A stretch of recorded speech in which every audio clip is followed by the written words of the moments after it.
Halo, malam semuanya. Selamat malam. Jadi nanti sekitar jam 7-an saya ada live bareng Mitratel. Mitratel itu salah satu perusahaan yang bergerak di bidang ya infrastruktur telekomunikasi, kita tahu. Dan kenapa saya nge-live bareng mereka? Nah, nanti akan saya jelasin. Nah, yang pertama, gila, baru live langsung UNVR. Memangnya ini bot untuk jawab saham gitu loh. Jadi saya memproyeksikan IHSG itu drop, ternyata enggak ngedrop gitu, malahan doji. Jadi ya so-so lah ya. Ini bukan MTEL, ini IHSG. Jadi IHSG kan ada hutang gap kecil di sini. Nah, itu semestinya sih ditutup. Nah, so di opini saya saat ini ya, pertama IHSG itu dia ketahan di Fibo 61,8. Itu salah satu Fibo penting dia. Nah, setelah dia ketahan di sini, semestinya akan sehat kalau dia koreksi. Dan saat ini tuh look alike. Ya, ini sih saya harapkan bisa terjadi. Kalau terjadi ya that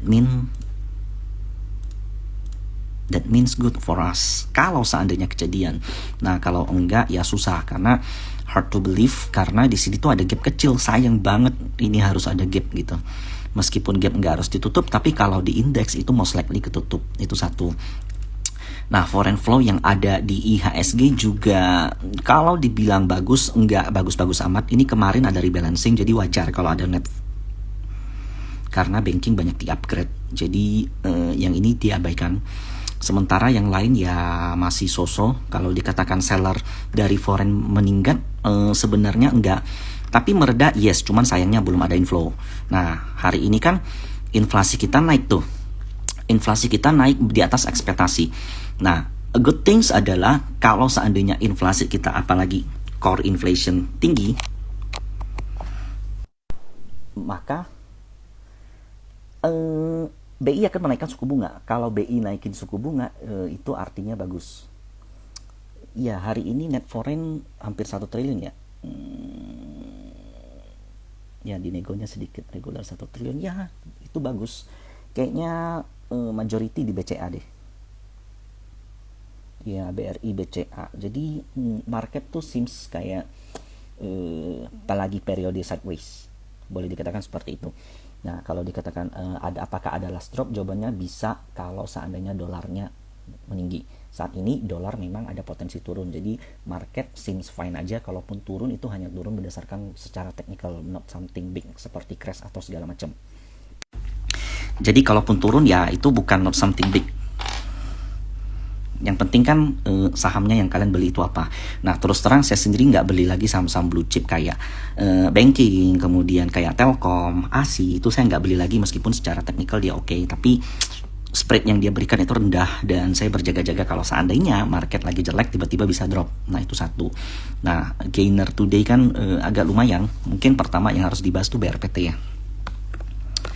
BRPT ini kan against the oil. Kalau seandainya oil turun, ya dia tuh sebenarnya capex dia akan merendah. Nah, BRPT sendiri semenjak dia ngelewat MA 200, dia tuh enggak koreksi.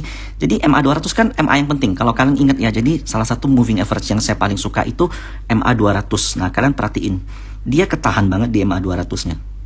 Mantul banget di MA 200. Nah, di sini ada yang tahu MYCD enggak? Kalau ada yang tahu, komen dong. Ada yang tahu atau enggak MYCD?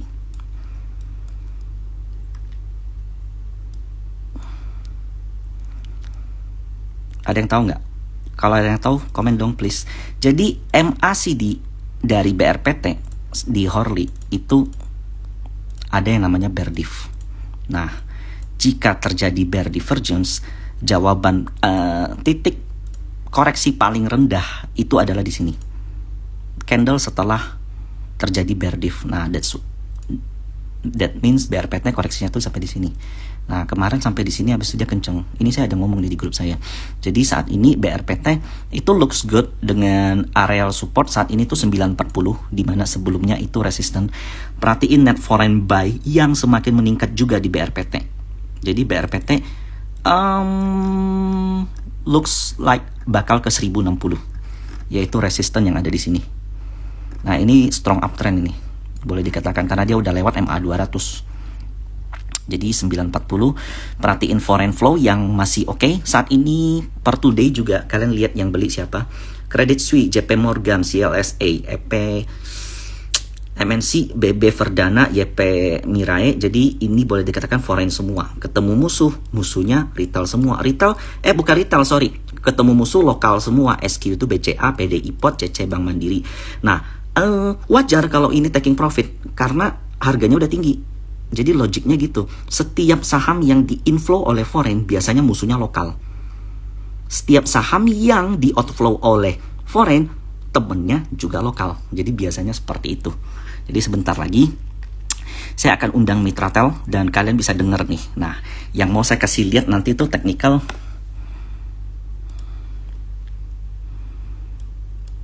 Mitratel. Nah, kalian perhatiin ini namanya frequency analyzer. Caceng. Di periode sideways-nya Mitratel ada yang akum di bawah. Ini nanti di akhir sesi live bareng dia saya bakal jelasin deh. Ini apa ini gitu? Ini siapa gitu? Gimana ngelihatnya gitu? Perhatiin foreign yang mulai ngumpulin Mitratel. Dan ada satu volume yang mencurigakan di sini. Volume ini kenceng. Di tanggal 17 Juni itu siapa yang beli? Nah, nanti kita bakal cari. Sebentar saya coba request ke Mitratelnya untuk bareng ya.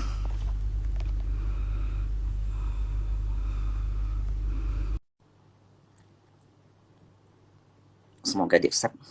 Kalau nggak di accept gagal. Halo. Halo, Koko Mike. Halo Cici, apa kabar? Baik, apa kabar?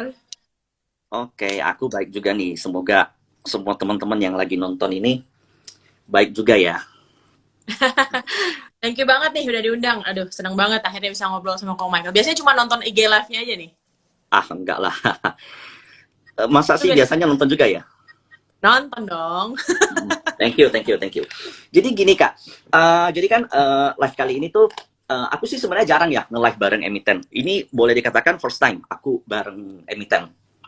Nah, karena kebetulan Mitratel itu pergerakannya menarik Kak, lagi menarik mata aku gitu.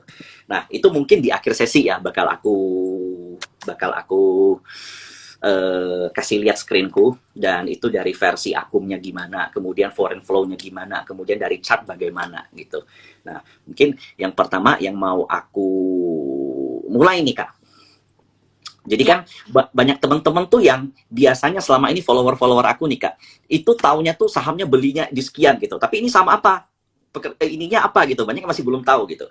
Nah, untuk Mitratel sendiri ini ya. Jadi untuk teman-teman ketahui, di Q1 2022, di saat semua outlook ekonomi di US itu resesi, kemudian perlambatan ekonomi China, justru Mitratel ini jumlah subscribernya naik 20% year on year. Itu betul Kak ya?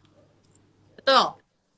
Nah, jadi kira-kira pertumbuhan ini terjadi karena apa dan bagaimana di tengah persaingan nih. Jadi kan kita tahu Kak, ini bisnis ini kan very persaingannya tuh very ketat gitu. Nah, jadi di tengah persaingan yang ketat dan banyak barrier untuk kondisi ekonomi begini, bagaimana cara menumbuhkan seperti itu dan gimana ke depan mau mempertahankannya itu seperti apa Kak? Oke. Udah di highlight yang memang satu competitive advantage-nya Mitratel. Jadi sebetulnya kita itu kan IPO-nya baru banget November kemarin. Kita dapat 18,6 triliun. Waktu itu di IPO kenapa? Karena value-nya mau di-unlock. Tadinya kan kita cuma subsidi aja dari Telkom. Tapi karena seiring dengan pertumbuhan kebutuhan data nih, terutama yang mungkin ingat kali ya kalau dulu postingan IG ya udah cuma foto-foto aja, sekarang berubah jadi sekarang jadi live. Nah, berarti demand data itu kan Nah, dari kebutuhan demand data yang naik terus, otomatis operator akan harus meningkatkan infrastruktur yang mereka miliki. Lewat apa? Lewat penyewaan menara, lewat fiberisasi. Nah, itu semua yang sedang kita kerjakan. Kemarin ini kita secara masif mulai mengakuisisi menara-menara market, terutama Telkom Group juga ya. Cuman mungkin dengar juga kita juga akuisisi dari Indosat, Uridu. Mungkin yang masifnya itu mulai di 2020. Nah, dari 2020 Nah, kita tuh nambah 2019 ke 2020 nambah 3.000. 2020 ke 2021 nambah hampir sekitar 10 ribuan kayaknya ya. Oke. Kemudian 2021 ke 2022 nambah lagi sekitar 9.000. Nah, penambahan itulah yang jadi yang jadi milestone kita lah. Namanya menara otomatis yang bisa kita jual, yang bisa kita sewain makin banyak gitu. Nah, pertumbuhan tenannya sendiri juga cukup masif sih saat-saat itu. Seperti yang tadi kalau Michael sebutin nih. Nambahnya kan lumayan 20.000 ya subscribernya, dari mana ya? Yes. Dari itu jumlah bertambah gitu. Oke, Kak, ini sorry sebelumnya katanya suaranya agak putus-putus. Mungkin wifi-nya bisa gimana gitu. Kalau suara aku sih gimana teman-teman yang putus-putus? Coba Bu ya. Kristi atau aku nih? Kayaknya aku deh. Oke. Better nggak sekarang? Nah, ini bagus, better. Betul-betul. Oke. Ah, Kebanyakan device. Jadi gini ya teman-teman ya, 20% atau 20.000 user pengguna dari Mitratel itu Ya. terjadi karena competitive advantage yang ada gitu. Betul. Jadi memang ada unique selling position gitu dibanding dengan pesaing. Nah, tadi kita udah ngomong yang bagus-bagus nih Kak. Sekarang aku mau ngomong yang agak jelek nih. Gini, Boleh. bukan jelek, sorry. Tapi ini Nggak ngomong apa-apa, kita saya suka. Jadi biar saya bisa klarifikasi. Oke, good. Jadi nih, kedenger-dengar kan Mitratel itu hutangnya itu kurang lebih 90% bersifat floating. Jadi Betul. hutang itu kan ada yang fix, ada yang floating. Itu buat teman-teman tahu. Ya. Jadi kalau fix ya tiap bulan bebannya segitu doang. Ada yang floating mengikuti suku bunga. Nah, ini satu. Kita kan sedang menghadapi iklim di mana suku bunga itu nggak ada lagi era cheap money. Jadi buat teman-teman tahu, saat ini suku bunga di Indonesia kan 3,5%, let's say. Di US, let's say, berapa ya? 2,5 kalau nggak salah ya. 2,5 ya, terakhir naik 75. Jadi, dengan naiknya suku bunga, maka perusahaan-perusahaan yang punya debt itu juga akan mengalami kenaikan beban hutang kalau saat ini hutangnya tinggi. Dan Mitratel ini punya 90% hutang itu floating. Jadi berdasarkan pergerakan suku bunga. Nah, kira-kira udah ada hedging position belum? Dan itu pembayarannya dalam dolar, rupiah, atau currency apa gitu kan? Dan gimana cara perusahaan untuk ngatasin ini gitu. Oke, betul. Betul banget nih, Ko Michael. Kalau interest rate itu kan biasanya langsung makan ke net income ya. Karena kan kalau misalnya utangnya gede, berarti harus bayar bunganya gede, biasanya net income-nya kemakan tuh dari pembayaran bunga itu. Mitratel betul sekali 90% itu memang floating. Tapi floatingnya itu semuanya dalam bentuk rupiah. Jadi kita nggak punya exposure US dollar sama sekali. Dan dari floating tersebut, sebetulnya rate yang kita miliki itu murah banget. Karena rate-nya itu hanya JIBOR atau ya Jakarta Interest Rate ya, SBI lah ya, di 3,5 itu kan ya. Nah, spread-nya itu hanya 1 sampai 1,7 aja. Jadi as of now, average cost of fund kita itu 5,2%. Jadi masih murah. Malah sebetulnya itu turun dari tadinya 5,4 di tahun lalu. Kok bisa turun? Karena kita terus terang posisinya memang cukup kuat lah ya untuk bargaining ke bank-bank. Kok gitu? Kan baru IPO, duitnya banyak. Jadi interest income kita juga banyak nih gitu. Nah, bargaining power ke bank juga besar. Kenapa? Karena aset-aset kita juga bagus. Kita juga didukung oleh anchor tenant yang kuat seperti Telkomsel. Ya, Telkomsel kan yang terbesar. Kemudian posisi cash-nya juga kuat. Jadi secara continuous order gitu ya kok ya, very secure. Malah sebetulnya pendapatan kita yang ke depan itu backlog kontrak kita sebutnya itu 56%-nya dari Telkomsel. 20%-nya dari Indosat Ooredoo Hutchison, kemudian sisanya dari Excel dan juga others gitu. Nah, cost of debt kita di 5,25 bila Koko bandingin sama menara-menara sebelah gitu ya, jauh banget sih. Mereka tuh kayaknya 6.5 and above gitu. Jadi sebetulnya dengan adanya potensial kenaikan suku bunga ke depan, dengan kondisi kita yang sekarang di 5,2, let's say naik mungkin 50 bips kali ya kok ya sampai akhir tahun lah ya. Udah deket banget kan soalnya nih. Masih di bawah 6. Jadi masih bagus banget sih gitu. Oke. Dan Ini kedepannya aku ada pertanyaan, Kak. kita juga boleh. Tadi average cost of fund 1% itu maksudnya? Itu spreadnya. Jadi Oh, oke. Jaiber, SBI plus spreadnya tuh berapa biasanya. Nah, Hmm. biasanya spreadnya ini tuh gede nih kalau untuk perusahaan-perusahaan lain, terus kayak Hmm. konstruksi, mining gitu ya. Oke, Nah, oke. untuk kita kecil, kenapa? Karena kita secure. Bank yang ngasih pinjam ke kita udah tahu kita revenue-nya ke 10 tahun ke depan udah aman karena kontraknya tuh selalu 10 tahun Oke, gitu. oke, siap, Mm-mm. siap. Dan Dan sebetulnya mungkin ini, satu lagi, Komeka, kalau aku oke, boleh gimana? nambahin. Kalau misalnya dilihat dari komposisi, memang penting sekali kita itu maintain dalam IDR in terms of loan. Karena kan sekarang dilihat ya, kondisi market di luar global juga kurang certain, jadi selalu ada resiko untuk exposure ke nilai tukar, dan juga karena sekarang di luar semuanya lagi naikin suku bunga tinggi, itu juga double exposure jadinya, gitu kok. Ini untuk teman-teman ketahui ya, ke depan ya, kalau ada perusahaan punya debt dalam dolar, itu mereka mesti pinter-pinter hedging, karena ada potensi dolar tuh menguat dengan kenaikan suku bunga seperti ini. Dan Ya. luckily ya, kita Indonesia tuh termasuk salah satu negara yang boleh dikatakan rupiahnya itu ya, boleh dikatakan masih kuat gitu, masih strong gitu. Dan ternyata Mitratel ini punya hutang semua dalam rupiah, Kak ya. Jadi nggak kepengaruh sama currency dolar. Nah, itu buat teman-teman ketahui tuh yang worry terhadap kenaikan suku bunga dan hutang dari Mitratel. Nah, satu lagi. Jadi tadi dana IPO itu 18 triliun, Kak ya. Kalau nggak salah Ya. yang didapat ya. Oke, jadi 18,5. 18 triliun itu. Nah, boleh nanya nggak nih, Kak? Masih ada sisa Boleh. nggak sih? Oke, sebetulnya kita mau ada big announcement nih, maybe coming up Wow. hopefully this week gitu ya. Jadi ini Oke. sebenarnya timingnya sama Koko Michael nih agak-agak kok kayak pas gitu ya. Match banget gitu kan. Iya, iya. Mudah-mudahan sih beritanya bisa keluar secepatnya, yaitu terkait dari akuisisi menara-menara yang dimiliki Telkomsel. Kan sekarang di market tuh udah nggak ada menara ya, menara-menara yang besar tuh dari dari Indosat, dari XL itu kan semuanya udah habis dijual. Nah, tinggal Telkomsel nih yang punya yang besar. Salah satu alasannya kita IPO itu kemarin adalah sumber dananya untuk digunakan mengakuisisi kurang lebih 6.000 menara dari Telkomsel.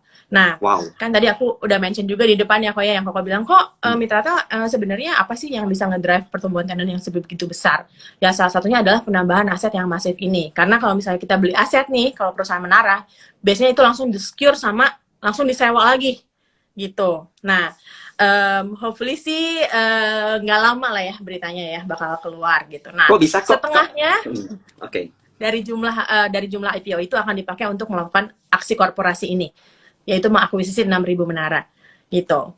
Tadinya kita mau akuisisi dalam 2 tahun, tapi kita udah kita ngobrol sama Telkomsel, udah deh diberesin setahun ini aja semua full. Jadi tahun depan revenue dari si menara baru ini udah akan direcognize secara full selama 1 tahun. Wow. Instead of dibagi 2, gitu, setengah-setengah gitu. Oke, kalau boleh tahu total menaranya berapa sih, Kak, sekarang? Sekarang ada di 28.787. Berarti penambahan 6.000 itu kurang lebih penambahan 30-an persen. 34 ribuan ya. Ya, 30-an persen penambahan, dan itu dana IPO yang bakal dipakai. Jadi sebetulnya kan 18,5, setengahnya dipakai buat itu 6.000 menara, setengahnya lagi itu dipakai untuk pembangunan menara baru dan juga untuk working capital. Itu yang nanti buat bangun buat develop infrastructure, buat develop IT system. Karena sekarang perawatan menara pun udah enggak cuman didatengin, dilihat gitu. Sekarang tuh kita ada IoT-nya, ada aplikasinya. Jadi lebih efisien. Makanya kalau dilihat dari harga dari biaya-biaya kita juga jauh lebih efisien berkurang, sekarang. Yes. Betul. EBITDA marginnya juga kan numbuh terus ya kok ya dari tahun lalu, 2 tahun terakhir lah gitu. Nah, yang menariknya lagi mungkin 40% dari dana IPO ini akan digunakan untuk membangun fiber optik yang diperlukan juga untuk mempercepat koneksi. Jadi kalau misalnya live makin kinclong gitu ya, Koko Michaelnya juga kelihatannya makin cakep gitu. Nah, ini perlu nih kok, karena sekarang kan orang demand pengennya cepet. Data kalau mulai putus-putus tadi langsung putus-putus nih komen semua. Nah, user experience yang seperti itu yang harus di-develop atau dikembangkan, diperbaiki oleh para operator telekomunikasi. Nah, mereka membutuhkan fiberisasi ini. Nanti going on to 5G juga perlu fiberisasi yang tinggi gitu. Sekarang mungkin ada di bawah 40%-an lah ya gitu. Nah, ekspansinya masih cukup luas. Oke, jadi buat teman-teman ketahui ya, fiber optik itu apa sih? Jadi kalau fiber optik tuh kabel itu nggak lagi pakai kabel-kabel tembaga yang ada di atas. Kalau pakai kabel itu kan pertama izinnya susah, ini satu. Kedua kan kayak ada gangguan-gangguan dari tali layangan segala macam. Nah kalau pakai fiber itu udah boleh dikatakan jauh lebih efisien lagi. Itu buat teman-teman Ya, ketahui itu cepat, satu. betul.